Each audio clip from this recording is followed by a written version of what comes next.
থেকে অল্পের জন্য বেঁচে ফিরল এবার ঈশান। হ্যাঁ বন্ধুরা, ভিডিও তো লাইক দিয়ে দেখতে থাকুন। ঘাতকদের হাত থেকে যখন কিনা ঈশান অল্পের জন্য রক্ষা পায়, তা সত্ত্বেও ঈশানের যখন মাথা ফেটে অনবরত রক্ত বেরোতে থাকে এবং ঈশান যখন কিনা তাৎক্ষণিকই মাটিতে লুটিয়ে পড়ে, ঠিক সেই মুহূর্তে ঈশানকে বাঁচানোর জন্য যখন কিনা আয়ুষ চিৎকার করে বলতে থাকে যে ঈশান, তোর আমি কিচ্ছু হতে দেবো না, তোর ভাইদা আছে তো তোর পাশে, তুই দেখবি তোর ভাইদা এক্ষুনি তোকে সব থেকে বেস্ট হসপিটালে নিয়ে গিয়ে তোর ট্রিটমেন্ট করানোর ব্যবস্থা করবি। ঠিক সেই মুহূর্তে অনুশ্রী যখন বলতে থাকে যে ভাইদা এই মুহূর্তে তুমি কোথাও সেরকম ভালো হসপিটাল খুঁজে পাবে না, এটা গ্রাম, এটা শহর নয় তোমাদের যে তোমরা যেখানে সেখানে গেলে হসপিটাল পাবে, তাই আমাদের এখানে যতটুকু চিকিৎসা দেওয়ার ব্যবস্থা আছে সেই সমস্ত চিকিৎসা দিয়ে হলো আমাদেরকে ঈশান স্যারকে বাঁচাতেই হবে। তার জন্য আমাদের সময় লস না করে যত শীঘ্রই সম্ভব তাকে হসপিটালাইজ করতে হবে। ঠিক সেই মুহূর্তে যখন কিনা আয়ুষ, কুসুম এবং ঈশান কে সঙ্গে করে নিয়ে যখন কিনা স্ট্রেচারে শুয়ে অবশেষে হসপিটালে নিয়ে ঢুকে এবং সেখানেই যখন কিনা ডক্টরকে বলতে থাকে আয়ুষ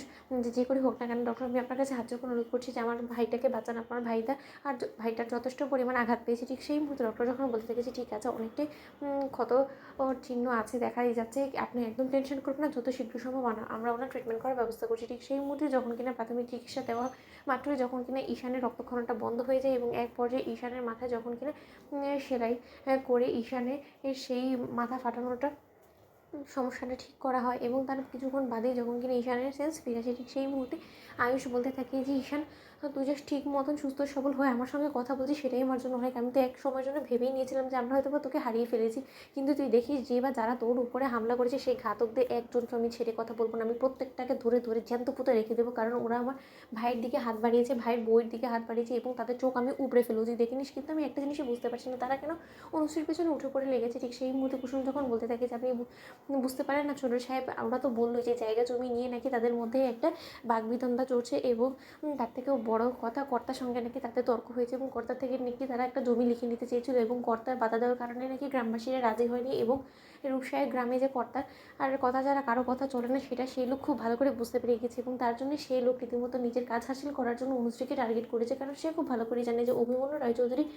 একমাত্র মেয়েকে যদি তারা কোনো মতে আঘাত করতে পারে তাহলে অভিমন্যু রায়চৌধুরী এক পর্যায়ে ঘাবড়ে যাবে এবং ভয় আতঙ্কে পড়ে সে নিজের বাড়ির মান সম্মান রক্ষা করার খাতিরে সে যে কোনো